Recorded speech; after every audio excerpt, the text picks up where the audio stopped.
o senhor recebeu a divulgação desse relatório, as informações que nele estão afirmadas? Em primeiro lugar, boa noite, Gabriela, boa noite aos demais integrantes desse programa, cuja importância é desnecessária referir, né? Acho que nesse momento tem um espaço na ESPN para fazer os esclarecimentos que a gente entende pertinentes, é uma oportunidade que não se pode perder e eu, em primeiro lugar, estou aqui para tranquilizar todos os torcedores colorados, os dirigentes, enfim, e reafirmar que a conduta do Internacional nesse episódio, assim como dos advogados que atuaram nesse caso, eu incluo entre eles, assim como os meus colegas do escritório e os integrantes do Departamento Jurídico Interno do Inter, agiram com total lisura e o que houve, na verdade, é uma situação que a gente encontra no dia a dia do fórum absolutamente corriqueira e que não traz nenhuma repercussão desse naipe em razão de algumas características que a gente pode... eu acho que a gente deveria ressaltar nesse caso. Em primeiro lugar, eu não quero absolutamente fazer uma retificação no teu relatório, mas eu tenho o dever de apenas dar digamos assim, um polimento nisso que tu disseste. Em primeiro lugar, já ficou no próprio relatório do inquérito final, já ficou claro e expresso pelo próprio auditor processante, em relação ao qual nós temos muitas reservas pela forma com que conduziu, mas ele mesmo já descartou categoricamente que a falsificação, a alegada falsificação, tenha sido produzida pelo Internacional, né? Ele conseguiu concluir com as provas que nós fomos obrigados a produzir unilateralmente, porque não fomos convidados a participar de provas dentro do inquérito que dura quase 4 meses, repito porque isso é importante, mas com base numa perícia forense que fizemos nos servidores dos advogados do Internacional, interno, e nos advogados envolvidos na entrega dessa documentação internacional, ficou evidenciado que o Internacional procedeu à juntada do documento que chegou ao seu conhecimento. Portanto, falsificação produzida pelo Internacional foi afastada no próprio relatório. O que persiste e continua sendo um equívoco no relatório é imputar ao Internacional e aos advogados que o representam que tenha utilizado um documento sabidamente falso. Então, isso aqui eu não estou dando interpretação, eu estou dando um fato que está no relatório. Eu acho que tu lesse, acho que tu desse uma lida no relatório e tu pode confirmar se o que eu estou dizendo é procedente. Então, esse é o primeiro ponto, né? Entretanto, toda essa discussão, ela nos leva a um ponto em que a gente esquece de uma questão que é extremamente importante. Extremamente importante. Tanto no documento que o Internacional juntou, e eu sei que muitos telespectadores sabem a história, outros não, o que ocorre é que o Internacional recebeu de uma fonte que estava envolvida na transferência do jogador uma compilação de e-mails no formato PDF que retratava parcialmente conversas entre o representante do Vitória e, naquele documento que recebemos, o Dr. Reinaldo Busoni, diretor de registro da CBF. O conteúdo desta conversa era absolutamente coerente com as regras da FIFA. O conteúdo, o que importa do teor da conversa, do documento que nós recebemos e que, portanto, pela sua verossimilhança, recomendava a juntada ao processo sem que se achasse que havia ali algum vício, ele era basicamente dizendo o seguinte: a CBF informava ao Vitória que não se poderia fazer a transferência pela maneira nacional. Era categórico isso. Pois bem, a CBF, depois da juntada desse documento, junta uma ata notarial, e eu queria chamar a atenção dos senhores para o seguinte: cotejar o documento que o Internacional tinha com uma matriz significa o Internacional poder comparar o seu documento com o que se busca no servidor do Dr. Reinaldo Busoni. Não com o que o Dr. Reinaldo Busoni apresenta numa ata notarial. Porque uma ata notarial, o notário vai no seu computador e ele certifica o que o senhor deixou na tela.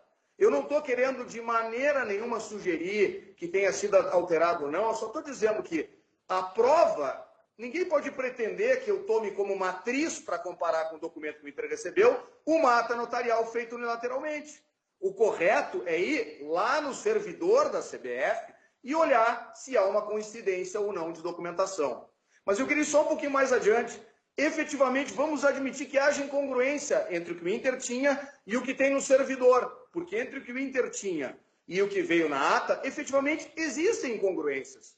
Mas a pergunta que eu não ouvi ser feita na imprensa é a seguinte: Existe alguma incongruência, por exemplo, de que na ata notarial o Reinaldo Buzzoni teria dito para o Vitória, não, pode fazer nacional?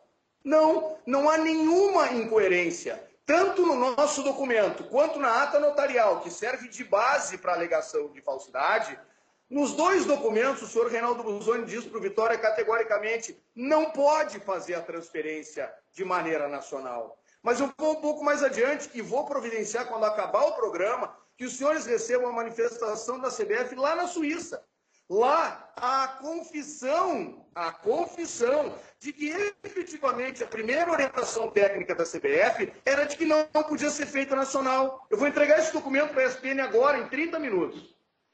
Então, a pergunta que eu não ouvi ser feita, ou pelo menos eu não ouvi resposta, e publicamente não houve uma pergunta dessa ao Reinaldo Buzzoni. Por que cargas d'água e em que contexto, sem um expediente escrito, ele mudou de ideia?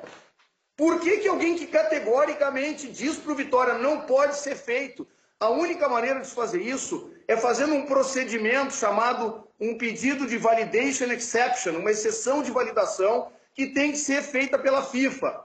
Pois bem, senhores, o Vitória chegou a fazer isso e desistiu no meio do caminho, presumo eu, porque, primeiro, não havia nenhuma justificativa que desse ao Vitória, porque, efetivamente, se o Monterrey dormiu e não pediu, a FIFA não costuma dar conforto para essa situação de omissão. Então, possivelmente, não conseguiriam a validation exception. Sabe qual era o resultado disso? O Vitor Ramos jogaria só em junho, quando haveria uma concomitância de abertura de janela Brasil-México. Mas isso tampouco era o único motivo. Sabe qual era o outro motivo?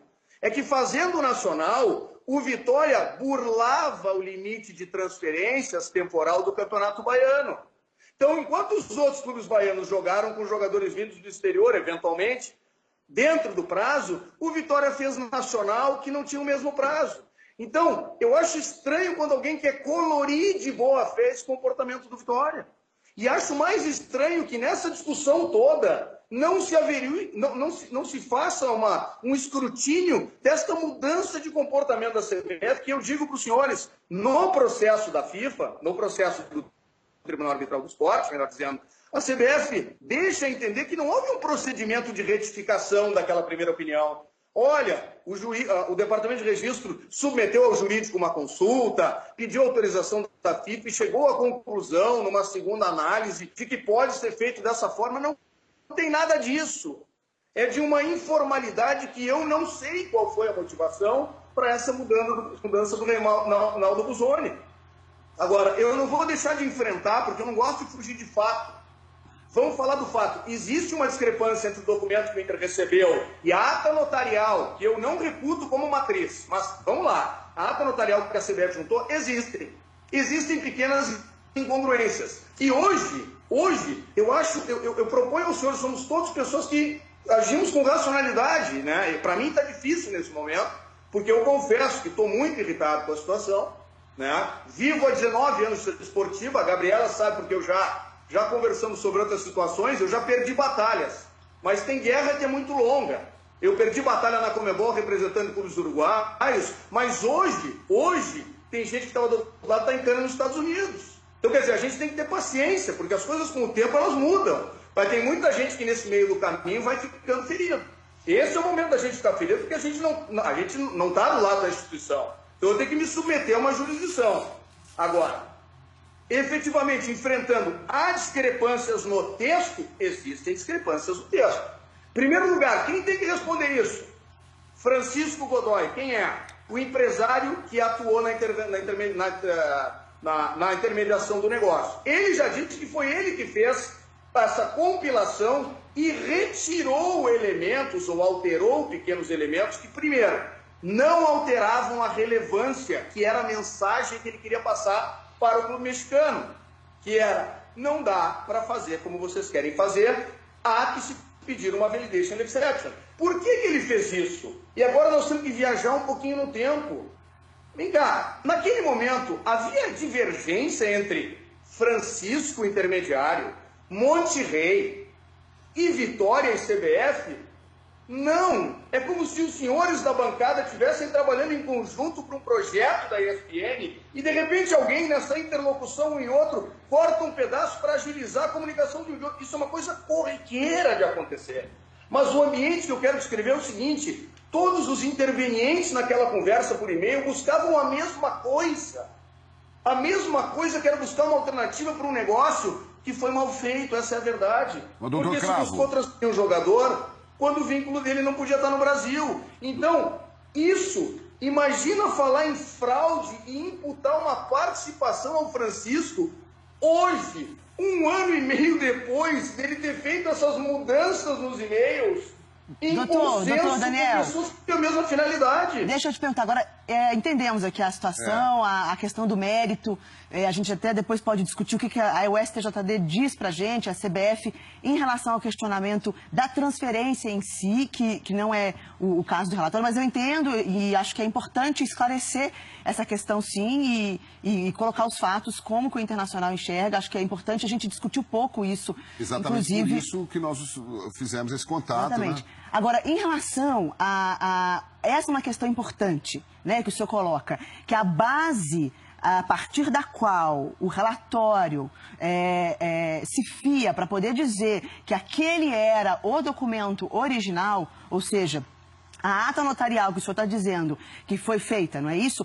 A partir do computador do Reinaldo Busoni, para deixar claro aqui, é o diretor de registros da CBF. Então, essa é a principal argumentação e eu gostaria que o senhor falasse mais a respeito das estratégias que o Inter vai fazer em relação a esta questão.